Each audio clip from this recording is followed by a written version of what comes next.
Online? Yes, online. Well, I haven't met you yet. It don't count as cheating until I meet you, right? Yeah. It's still cheating. You think because so? All I want is 24 hours a day to never leave his sight again. I found out that Adnan was like a serial killer or something. As long as he didn't want to like turn me into a skin suit, then that would be okay. The latest episode of B90 made a few things clear for me. Tiger Lily, you thought you were the diva in your relationship? Welcome to your marriage. We're seeing VEAH and Niles start their journey, which hopefully will be magic, but really, most likely will be a disaster. And of course, we have Brian and Lauren practically competing for the spot at the scummiest cast member ever in 90 Day history. Let's get into it. Hi guys, welcome back to Nikki Faces Reality. We are here to discuss Before the 90 Days, and per usual, these episodes are giving us a lot to work with. The episode just ended, so I'm just gonna give you guys my thoughts while they're fresh. Before we get into it, as always, make sure to like, comment, and subscribe. Thank you to all of my subscribers and to my new members. Thank you all so much for being here and watching me yap about the nonsense that we are presented every week. So we're gonna jump straight into Lauren and Faith because we must, okay? So we pick up at the hotel room where Lauren is, and he is researching his situation. As you guys recall, in the last episode, he revealed to us that he may or may not have gonorrhea, right? And I think what's infuriating to me about this whole thing is that he's like, oh, well, you know, I have been having symptoms, and he didn't think about those things twice. If you're realizing that your body is doing something that it normally doesn't, and it's in your private area, and you are sexually active, why not look after yourself? And I'm glad that there's treatment for it, but I don't like that he's downplaying it, not only because it is something that's serious, but also he's been cheating on Faith. That is what he's doing, because until they both agree that they are in an open relationship, you are not in one. So you don't get to just sleep around and be like, oh, well, I'm covered. You're not. But he's gonna hold on to this information because apparently Faith planned a really fun day for them. So he's like, yeah, you know, I don't want to ruin the vibe. But even so, he has yet to mention, oh, I gotta find a clinic. Oh, like, I need to get this. He hasn't mentioned any of that. And that's worrisome. And so he goes to pick up Faith at her room, and I'm shaking for her because you can already see that she's starting to get really comfortable with him. She's like posing. She's like, do I look cute? Like, you can see that she's warming up to the idea of being with him. And he's just not an honest person. So I wish that I could like stop her from the screen. And they're on their way to this activity. And she's just like, you know, I'm feeling more confident with him because I do love him. And, you know, I've been waiting for this, for someone to love me really for me. And I'm just angry hearing her say that because he doesn't want you for you. He wants you for everything that you represent in his scummy life. And so, like I said, they're on this car ride to this activity. It looks like it's a bit of a way. So it's the perfect opportunity for them to unpack the bombshell that he dropped at the dinner, that he's homeless and that he wants to move to the Philippines. And she had no idea. So she's like, listen, whether you move here or not, I need things to go slow. And I need to get to know you. I need to know if this is the real you. And once I feel comfortable in that, I'll be able to tell you if I'm okay with this. And he's just looking at her and like smiling, like it doesn't matter what she says. He's gonna do what he wants, you know? Every scene that they're in together, you guys, I feel so uncomfortable because he just looks like he's looking at his prey. You know what I mean? Like, that's the vibe that I get. So they get to their destination, and it's this beautiful, like, dam. And there's, like, this waterfall. And so, scummy guy aside, Faith looks so happy. And she, like, immediately makes him be an Instagram boyfriend. She's, like, posing on top of the rock. She's like, I'm a mermaid. And I love her joy, so I'm trying to just focus on that. But it's short-lived. And in this moment, you guys, I started to feel a bit misty in the eyes because Faith talked about how she just doesn't feel comfortable in a bathing suit because, you know, people judge ladyboys, and she just doesn't really feel comfortable in her skin navigating the world, but she loves being in the water because she feels like a mermaid, she feels graceful, her hair is flowing, and she just feels beautiful in the water. And so she was in there with like jeans and a shirt, and I started crying, not because of the getup, because I've seen people in the Dominican Republic do that, like by the lake and the river, like you just go in there with whatever. That's not it. It's just the fact that she felt that she needed this as her armor, that it just made me sad. But she did look beautiful in the water, and they're having this moment, and it's romantic. I say like this because I don't find him attractive, but she does. And so they're having this moment, and he's, you know, telling her that she's so beautiful to him. But then they get to talking, and he's like, yeah, like, you're a lady boy, you have purpose, you have a good job, like, you're my dream. And I don't think she hears what he's putting down. The things that he mentions that he likes about her are very intentionally said. You can take care of me with your job, I'm not gonna starve, and you will have the body parts that I desire. It's not anything about her character. It's not anything that like says, wow, I am in love with you. It's like, no, I love everything you represent. But she has her love goggles on, so she's not hearing it that way. If anything, she's just like, wow, he really accepts me, and I want to scream. So they've had this moment, but then it's time to go, and they're getting ready, and he's like, that was a kissing moment, right? But I can't kiss you. And she's like, why not? And he's like, oh, well, you know, I have gonorrhea. And she's like, come again? What? And he's like, yeah, remember my friend? And she's like, wait. The friend that you were helping? Yeah, she told me she has gonorrhea, so I think I have gonorrhea now. And she's like, you had sex with other people? And the whole time he's telling her this, he's smiling. And I'm just like, how dare you smile while you are breaking this girl's heart when you know that she thinks you are in a monogamous relationship? I don't condone violence, but he has that stupid smirk on his face, and in this moment, I wanted Faith to smack it off him. Also, the way that he presented that, like, yeah, like, we got that kissing vibe, right? Like, it would be nice if I kissed you, right? Almost like taunting her with something that he can't give her. I could think of a million ways to deliver that kind of news and it not be so disrespectful. And so she's asking him questions because she's like, what? And he tells her that it happened on Halloween, and she's like, we have been together this whole time, so you cheated on me. And he's like, well, yeah, we've been together, but online. It doesn't count until we meet. And she's like, no, we've been together. It does count. You did cheat on me. And you guys, this is when my blood was boiling. Because let me get this straight. Y'all are not serious enough so you can cheat. But y'all are serious enough for you to move in and mooch off of her. How convenient.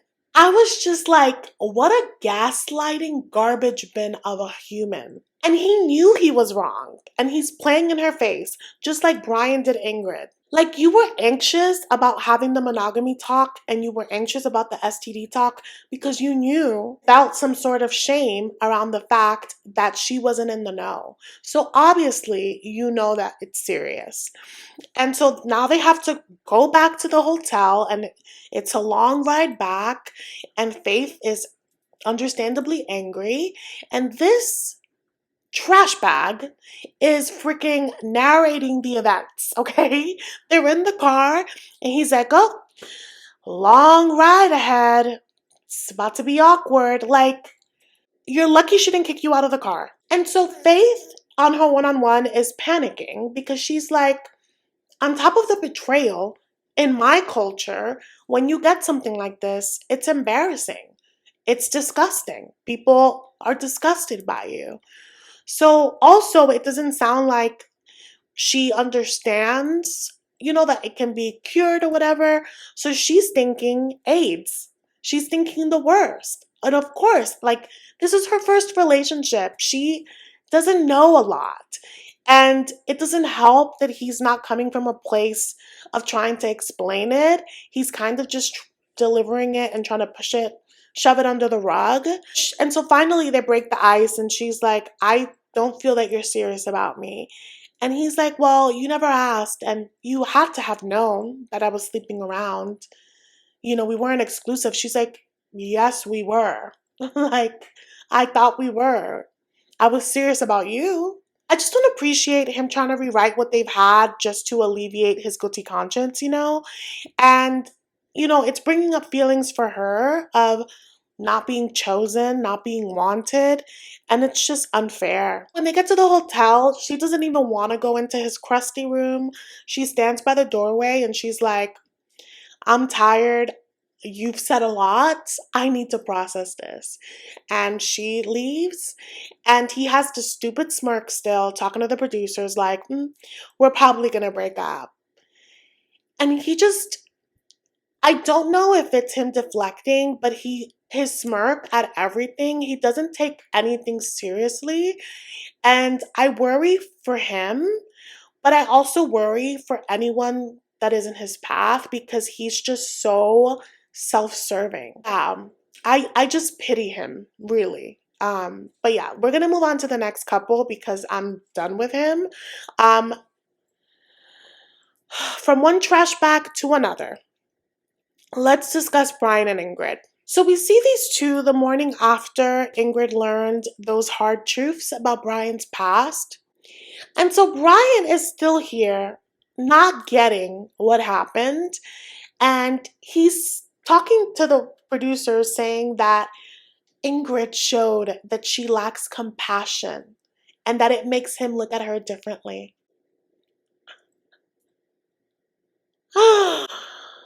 The audacity is limitless. It overflows. You have some nerve, Brian, to say that when you were the one that hid important information for 2 years. You lied. If anyone is looking at anybody differently, it's Ingrid to you. But anyway, they are in their town, and so Ingrid is like, I'm a mother, so I need to go be with my kids. But before they do that, they, try to find a bite to eat and to have a talk because things are feeling very uncomfortable between them. Even before this conversation starts, you guys, I'm laughing because I can see right through it. Brian is pulling out the misty eyes, okay? His eyes are already red like he's been crying, and nothing has happened, okay? No one can summon tears like a manipulative man. And I think he's Puerto Rican, right? Boris, dangerous. Boricua men are very dangerous, and they love to pull out the waterworks. Yes, I'm generalizing. I'm from New York. If you know, you know. He asks her how she's feeling about the news and doesn't even let her finish because he's like, well, when you said that the only reason I'm not a drug dealer anymore is because I'm in a wheelchair where that hurt me. And she's like, oh, basically like, I'm sorry I hurt you. And he's like, yeah, that wasn't cool. And again, eyes red. And it's clear that he wants her to feel bad for him, but he's failing to apologize for doing the lying to begin with. She reacted, rightfully so, to information that you gave her, and you don't seem to be apologetic about the delay or even offering an explanation as to why you withheld that for so long. Like, he has zero awareness of the weight that this carries, and it's very obvious that he just wanted her to receive the information and bounce back like nothing happened. And you don't get to decide that. And she tells him, she's like, it's going to take me some time to process this. And she says in her one-on-one that she wants to believe that people can change, that there can be redemption, but it is a lot to stomach, and she's just going to need time because this is very different from what she's used to. Like, there's a lot of changes at once, and that is completely separate from his disability. I think that the way that he pushed his disability was a little hardcore for day one. So having that along with your backstory, it's a lot for one person. I think her asking for time is perfectly understandable. But you can see in this conversation that he just wants things to be light between them, and you don't get to decide that. If you wanted things to be light, if you wanted to be in a different place in your relationship when you finally saw each other in person, you should have given her that information sometime along the 2-year span that you have been talking online. Because what happens is when you give people new information, you got to give them time to ask questions, to fill in the blanks of their mind. And then you'll get to a place where you're at the same page and you can move on. But Brian wants to zoom past that, and it's just not gonna happen. Also, you're dealing with a woman that has kids, so it's not just her. She can't just fuck around and find out. She has kids that are going to be affected by this one way or another. So in this conversation, they accomplished nothing because Brian is just playing the victim and doesn't care to elaborate on anything. And Ingrid says that. She's like, he didn't even explain the situation. But it's time for her to go to her kids, so he drops her off at her home, and she's like, all right, like, see you later. Like, I have things to do. But he's sulking, and he's like, oh, it's unfortunate that I can't meet her kids like I wanted to. I can feel her stepping back. She doesn't even know you. Really? You've been talking for 2 years and you've left out very important things that affect her and her family. Yeah, she doesn't know you. I wouldn't introduce you to my kids either. You are a stranger, and if you don't want to be a stranger, you're going to have to start spilling at a quicker rate. Because at this point, he drops a little bit of news every episode, and that gets exhausting. Say what you are, what you've been through up front. That little like crumbing that he's doing is pissing me off, and it's gonna get old real fast for Ingrid. I'm gonna tell you right now. Again, you guys, he was really like milking the puppy eyes in this moment, and Ingrid, stood her ground, and good for her for standing it in this moment and just being like, I have to go. Guys, overall with Brian, and I just want to be clear that like what I'm saying is not about his condition. It's not even that he had a past, because everyone has a past, but you have to be upfront with the people that you're looking to build a future with. You know what I mean? Ingrid already accepts his disabilities. And you know what he did to reward her for being a good partner? He started testing her, making her interview to be his freaking aide. That's what he was doing. That's insulting, okay? Pushing her to meet her family, to meet her kids, telling her that she's hiding him, only to be hiding crucial details, and didn't tell her for 2 years. So it's like, so my frustration with Brian is that he's expecting something that he himself is not providing. And he's downplaying the seriousness of it all. I do empathize with his situation, and I think that, again, he deserves love and support. But we don't dismiss your bad qualities and your bad actions just because you are in physical need of extra help. You can get that extra help, and you could also hold this accountability. And he doesn't want to take accountability. He just wants to give you the puppy eyes, smooch a little, and move past it. And you don't get to do that with a woman with kids. That's where I stand with that. He had dropped off Ingrid to be with her kids, to have some time to process. Brian is like, ugh, I don't feel good being apart from her. It just doesn't feel right. Sir, you've been with this woman in your life 2 days in person. You will be fine. You are a grown-up. No. He's like, it's probably not a good idea, but I just can't help myself. I'm going to pull up to her house. So we see him pick up I'm sorry flowers, which, mind you, he has yet to tell her I'm sorry to her face. Okay? He picks up I'm sorry flowers, arrives to her house and is like, hey, open your gate. I'm here. What do you mean open my gate? Did I send for you? She's like, you're in front of my house? Oh my God. She's like, okay, just one moment. She comes out. You could tell she's like in her house clothes. Her hair's in a bun. Like she's not camera ready. She wasn't expecting this. And she sees the flowers. And it's, of course, romantic. But remember, he said that he came here to just like check in with her, right? Because he knows that things are awkward between them. And he just wants to touch base with her. That's what he said. When he arrives and gives her the flowers, he's like, and I have gifts for the kids. Can you receive them for me? Here's the thing. Ingrid didn't have to invite him in. But I also feel like she was being nice and she was being courteous because you already took the journey. But I think that it was so out of pocket for him to even mention her kids in this particular meeting because of what has transpired. Give her the flowers, tell her to her face, I'm sorry, and say, I just didn't want us to go to sleep without saying goodnight. And then go about your merry way. But he went there with an agenda. He is bulldozing his way into meeting her family after she said that she needed time. She invites him in and he literally, like, first of all, her house is not even accessible.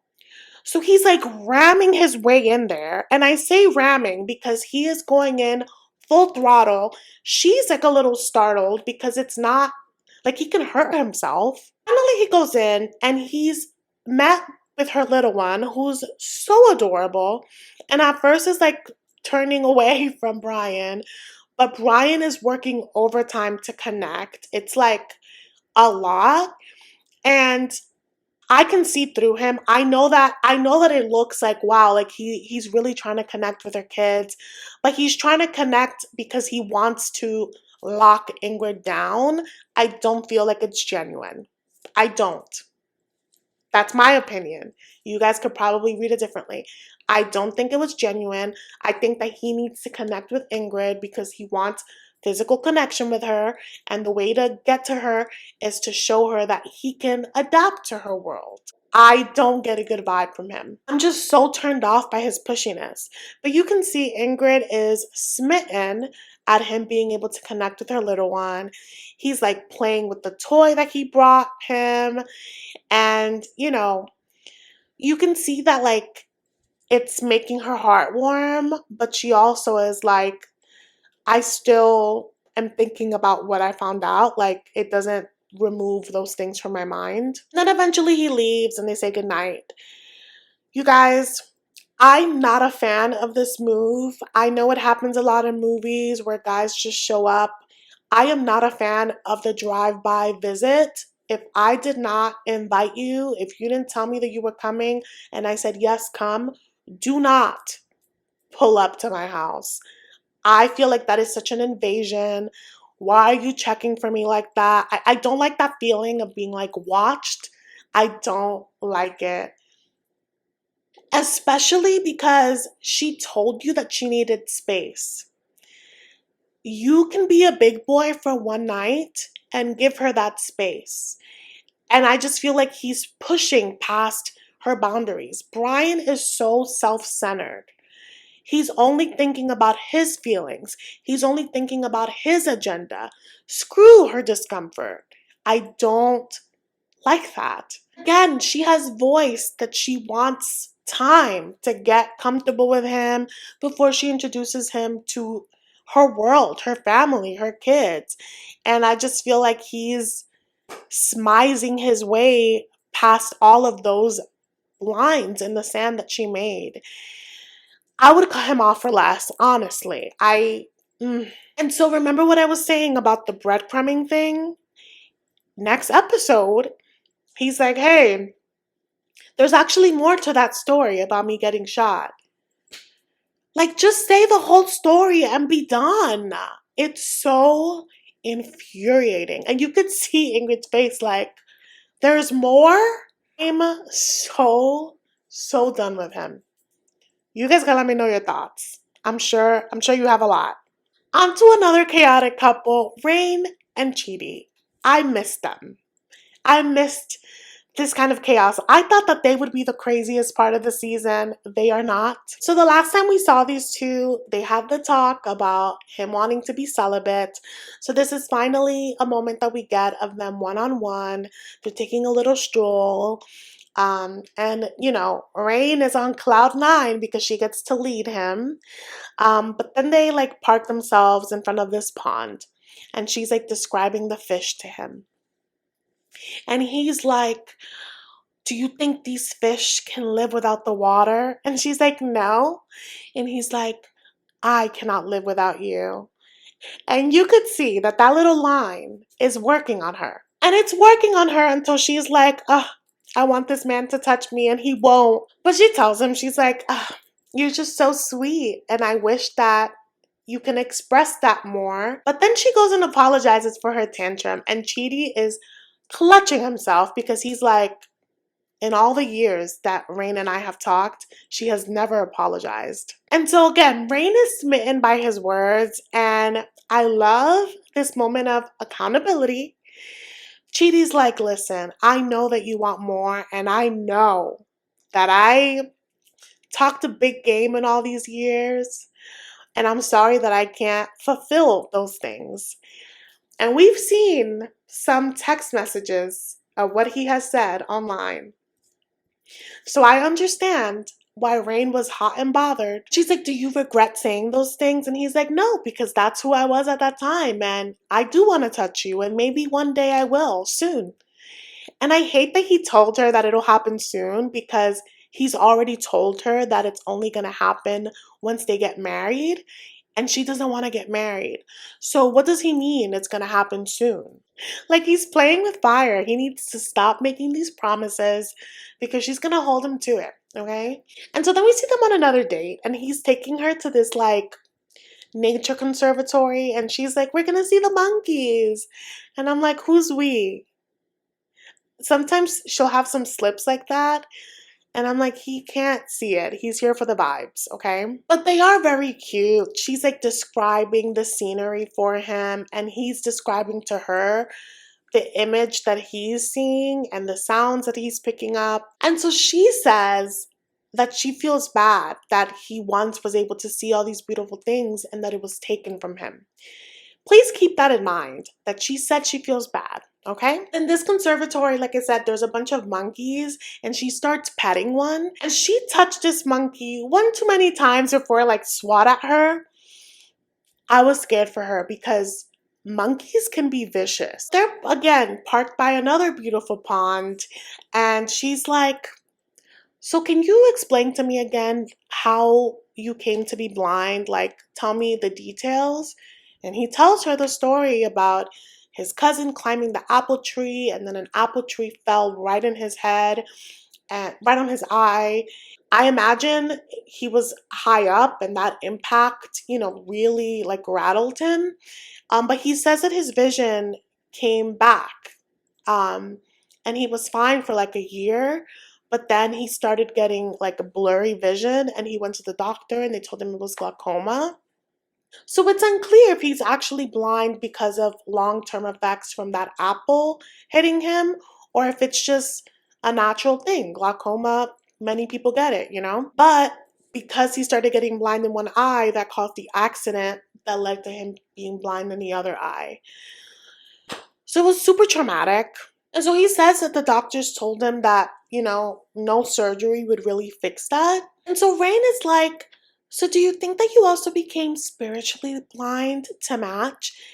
And he's laughing because he's like, what are you saying? You guys, this lady's insecurities have led her to a different realm of delusion, because she practically implies that he was meant to be blind because their paths were going to meet in that way.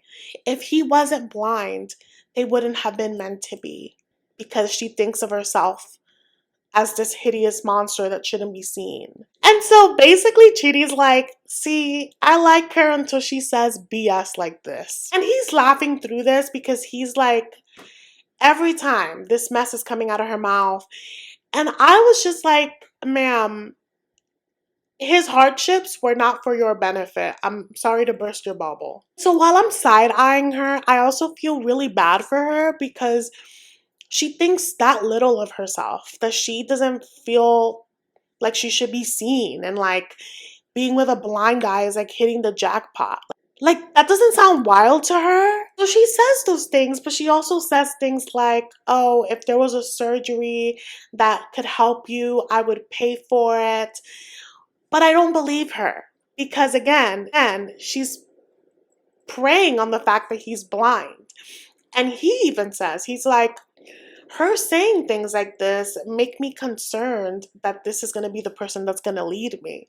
And yeah, I'd be concerned too because I feel like she almost needs him to be in a bad place for her to feel like needed, for her to feel secure in it. So yeah, I don't think that she really has his best interest at heart. Let's move on to Matilda and Niles. We see Niles packing up, and I forget how long he's going to be in Ghana, but he's packing everything you can think of, including detergent. We love a prepared king, okay? But he's telling the producer that he got her a necklace as a gift, and she asks, oh, did you get her a ring? And he's like, no, I didn't. Here's the thing, Niles. I understand you're not ready to get married, and I don't want you to get married if you're not ready. However, you did propose, so you do need a ring. And she's going to expect it, okay? But he's like, you know, I really just need to have the conversation with her and let her down. You know, he's telling us the same thing, that he really just wants this trip for them to get to know each other. But then the truth comes out, that he would like his family to be at his wedding. And it's not going to happen because they don't approve of the union. They feel like she may be taking advantage of him. And that is a valid concern. I feel like most of us have that concern. So yeah, I think that it's normal to want your family member to take their time.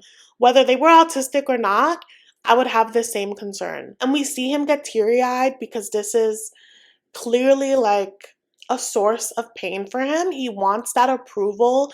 He wants them to trust his decision making. And I get that. I feel for him. He's like, I'm an adult. Like, I'm doing well for myself. I love this person. But also, sir, you are not speaking up for yourself. You are walking into a place and person that is expecting you to get married by the end of the trip, and you have yet to speak against it.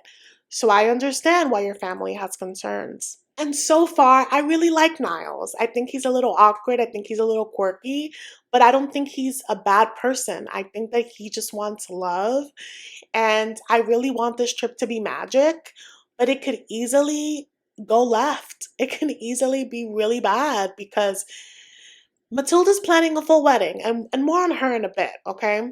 But we see Niles at the airport. He's anxious because he has a long travel day, and also he's never traveled without his family. And he's at this airport. He's overstimulated by all the sounds. It's going to be a journey. And that journey is not going to end when he lands because Ghana is very busy. They pan forward to Ghana and we meet Matilda, and she is a baddie with a basket in her head, okay? We meet her. She works at a market with her mom selling plantains. And for a moment, I forgot that I've been to Ghana, and those plantains brought me back. So in Ghana, the traffic is crazy, particularly in Accra. They would sell plantains on the side of the road, like sweet plantains, roasted plantains with roasted peanuts. It would hit the spot because we'd be in traffic for hours before we would get to the house to have dinner. So it would be the perfect travel snack. And seeing her roasting plantains, I was like, it brought me back. But anyway, she's doing this. She doesn't make a lot of money with it, obviously, but her dad passed, and this is her mom's business, and they have to bring the funds in. But she, she's in this town. She's not making a lot of money. Nothing really happens there. And she just dreams of getting out. So how convenient that she's met an American man that is her boo thing. And she wants out. And she sees an ending in sight. So we see her with her mom. And she's like, yeah, are you going to come with me to pick him up? And I don't know if her mom is or not, but the town that she lives in is like 6 hours away from Accra. So she has to travel there to meet with him, and they're going to stay there for a few days before they come back for the wedding. And so she mentions this journey to her mom, and her mom is like, okay, it sounds like you're moving a lot of parts. Did he tell you to start the preparations for the wedding? And she's like, well, he has to accept that we're going to get married. And after hearing her talk about the hardships with money and hearing about all the things that, they're putting together, aside from the bride price, they are getting this wedding together. So she's talking about tents and tables and food. All of that costs money, and they don't come from a lot. That is a lot of resources. That is a lot of different people of their community putting this together. That's so much effort. If I were her, I would need my partner to match my energy. And you could tell that she registers his hesitance, but she's going full throttle with her plans because it just has to happen. So I'm worried because, there's a lot of people that could be affected, but also it would be her fault for doing this without his eager consent, right? And while I feel bad for all of them, I'm also like, Niles shouldn't be coerced into marriage. Like, this is getting out of hand.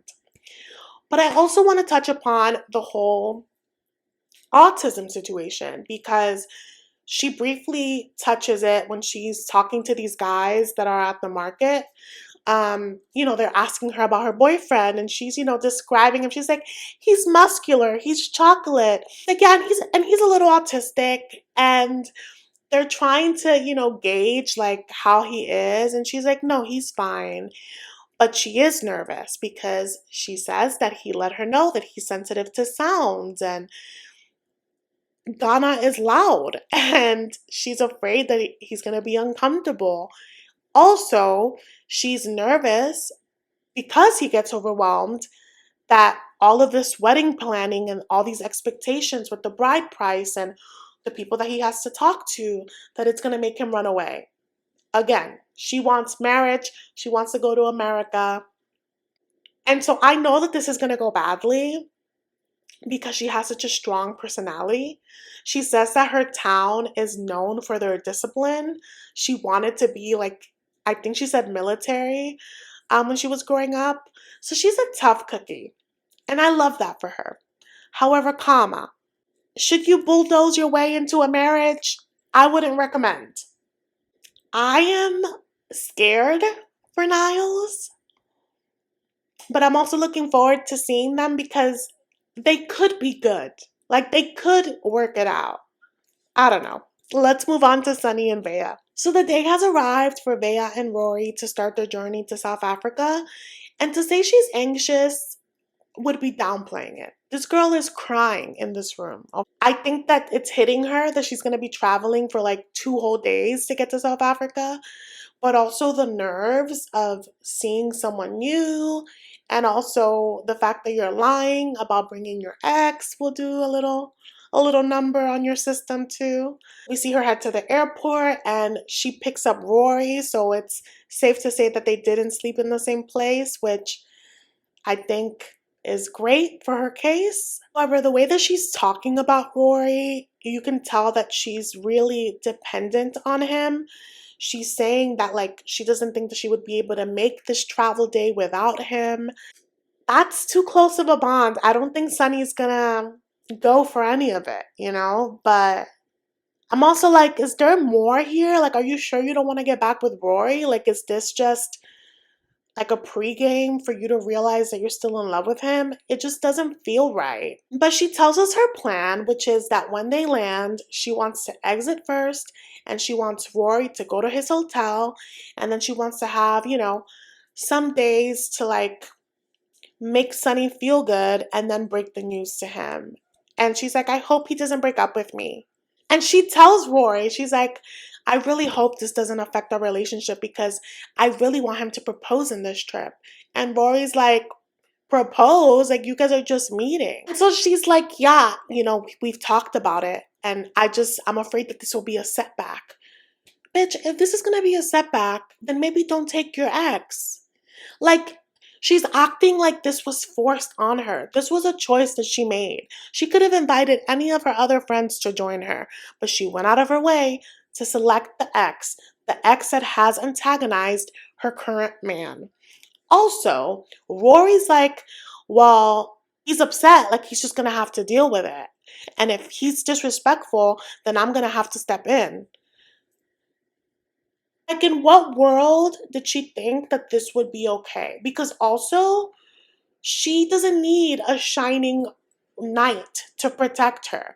If he expresses anger because you're there, of course, as long as it's not violent, but if he just expresses frustration, he has every right because you guys are setting him up. I'm alarmed by the fact that Rory is already making it clear that he's ready to throw hands with your man.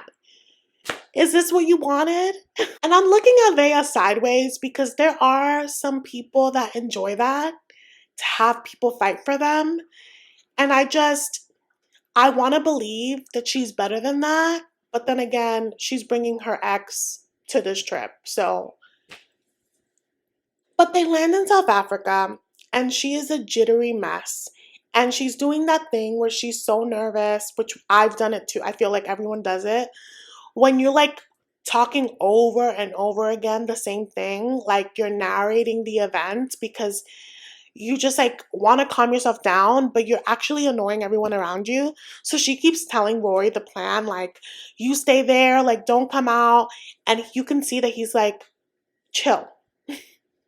They pan to Sunny and he's like putting rose petals on the bed.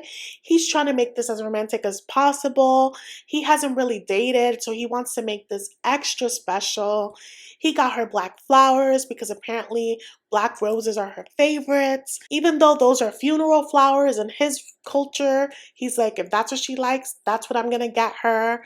And he goes to the airport and he's waiting for her at the airport, just like waiting for his girl.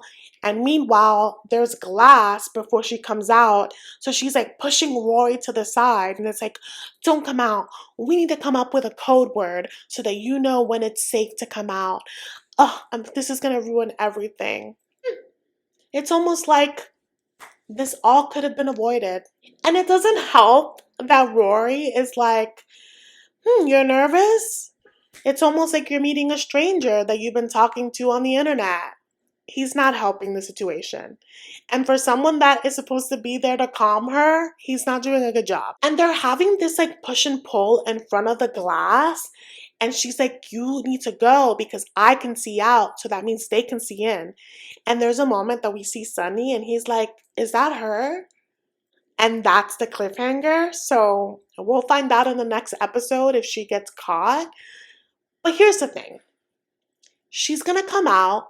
They're going to have a moment, right? And then Sunny's going to look back at this footage. And that moment is going to have to get rewritten in his mind because it was false.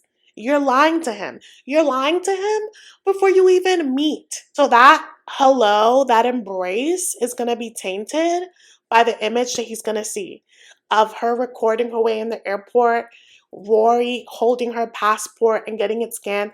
All of that looked like they were a couple. So Sunny's going to see all of that back and yeah, this is a disaster. I want to feel for VEAH, but I just feel like all of those theatrics of her being like, oh, hide, do this. Then you know that what you're doing is wrong. That is your guilty conscience. And it's just so weird seeing her be excited, you know, to get a text from Sunny and be like, oh my God, we're in the same space. But then you're also doing all of this behind his back, and you didn't have to. You're not setting up your relationship for success. I wonder if she'll get caught next episode. I wonder if she'll self-sabotage because she's so guilty. We'll see. But let's move on to the next couple. I think it's the final one, TIGERLILY and ADNAN. Y'all, was this the royal wedding? Like, what were we watching? Like, the wedding looked like it was fit for a king. And Adnan is being thrown up in the air. Like, it is his party. TIGERLILY looks like a fish out of water. She looks so uncomfortable.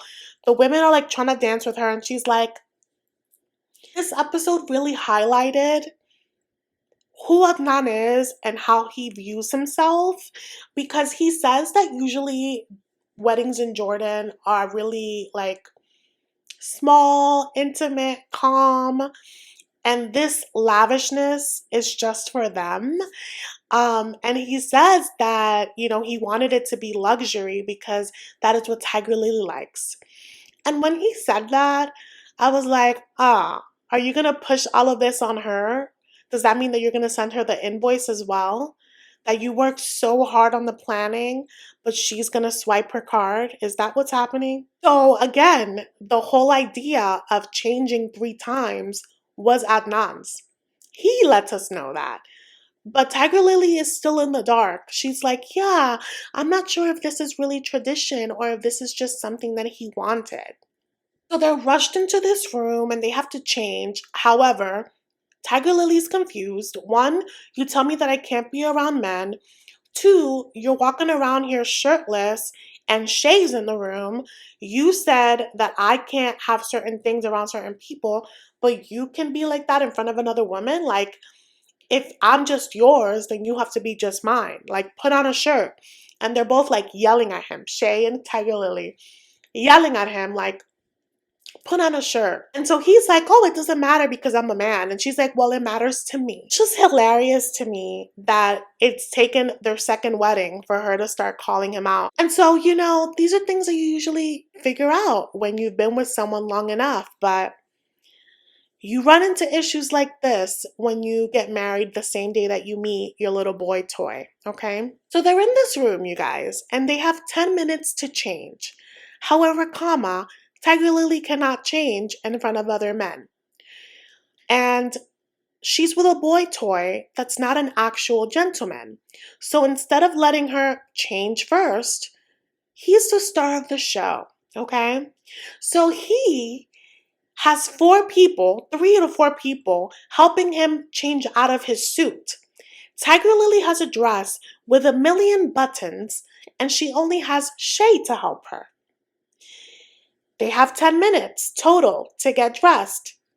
He is taking up all of the time. And so she's telling him, babe, I need to change. And they are all blatantly ignoring her. And so she just plops herself on the couch because she's frustrated. And she's like, is this what our marriage is going to be like? Like, my opinion doesn't matter? I want to feel bad for you, but I can't. Because you should know better. You said you left a prison of a marriage only to jump straight into one in under 4 hours of meeting someone in person. Like, where are the brain cells? You know what I mean? But I think what's funny is, for me, it's not funny for TIGERLILY. She's the Lux girl. She's the Kardashian. She's the one that's supposed to take a long time to get ready, right? And I'm not saying men can't take a long time to get ready. I just don't think that she realized that she had met her match. She thought she was Queen Bee. Adnan said, I'm the diva in the relationship. This is my wedding. This is for me. You're just an accessory. That's not what he's saying, but that is what he's alluding with his actions and the things that he says throughout the night. Snark aside, I do feel bad for TIGERLILY because no one should feel in the dark. And it's very obvious she's very confused about the rules, the expectations, and that's why I don't advise to get married so fast. Obviously, they broke a record for how fast, but regardless of religion and societal expectations, as a unit, you usually come up with your own language and your own expectations of each other, and they don't know each other long enough, I feel like, to have created those things.